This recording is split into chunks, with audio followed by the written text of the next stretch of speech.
Ekiri ew'omuyimbi Alien Skin abasawo bakyamukolako munnange esaidi eno ku kiwundu kye yafunye mu feesi ate nga munnange Fiki Gaza wuuno atuuse. Alien Skin ayogedde munnange ate embeera eyabaddewo eyamutuuseko munnange ate wali eyiganga ate nga ku saidi y'emu munnange laba ate taata munnange ate wa Palaso alina munnange ate ekirabo kyawadde mwana mulenzi munnange ate Palaso lengera munnange ate ekiri eno bampita Jaminati era nga nsinza ku Jaminati Yogi ngenda kubeera nga ntandika wali ngenda kusaba nsooke ntandikeko wali n'omuyimbi munnange ate Alien Skin kw'ossa ate ne Fiki Gaza esaidi eno kaakati nno akatambi kano kabadde kali mu confusing abantu munnange wali ku mikutu egy'enjawulo nga beebuuza nga bagamba nti nno omwana mulenzi munnange ate Alien Skin bali mujjanjabira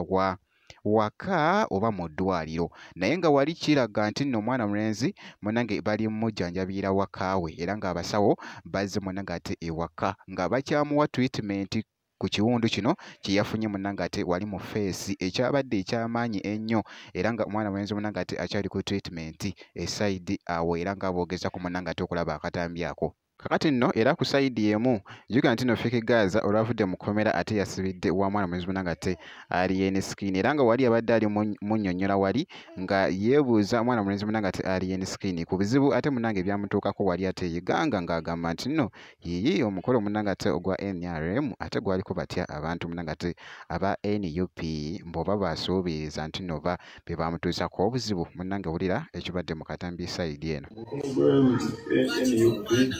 Kubera kugutya banno gwaki ogwa NRM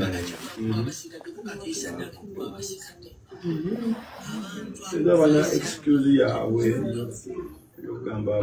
ate na misana kubera kubuliga ngo tuli kukana akabuna ke wansi ayi manzi bankuye amayini nga oluzingira ogwa bubi namba je kubiraga mukyere sinjira ino okuvuma eno tuba bwejje mpaka eri kulawo ninga bwe kityo nno era nga bw'owulidde munnange ate era ku saidi y'emu munnange mwana mulenzi munnange ate Fiki Gaza juga nti nno nkutegeezezza nti nno Fiki Gaza yabadde nga yakateebwa awo yabadde ne mami we kw'ossa ne baganda be mu katambi.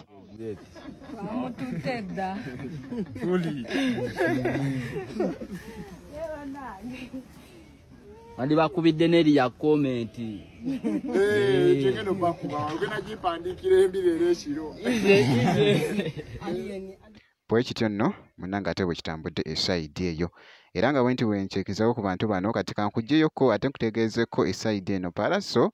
ne daddi we munnange bibadde bitya mu katambi esaidi eno wali nga bagoyengamuko ate crazy jjukira nti nno daddi we gaali mazaalibwa ge kati wali munnange ate olw'essanyu ne daddi we naye n'agamba nti nange kanfuneko ekirabo yadde kitono nnyo nkiweeko ate ku mwana wange munnange ate Palaso eno eyabadde mu katambi wali Palaso n'afa essanyu bibadde bitya katambi kako tunuulira. Amina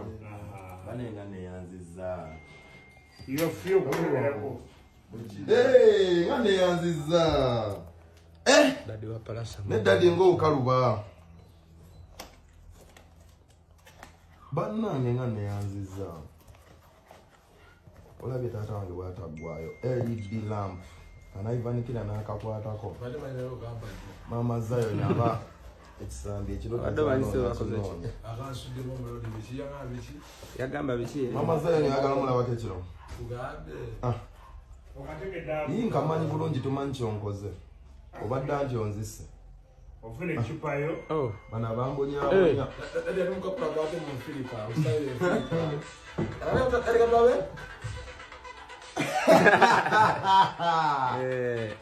wololo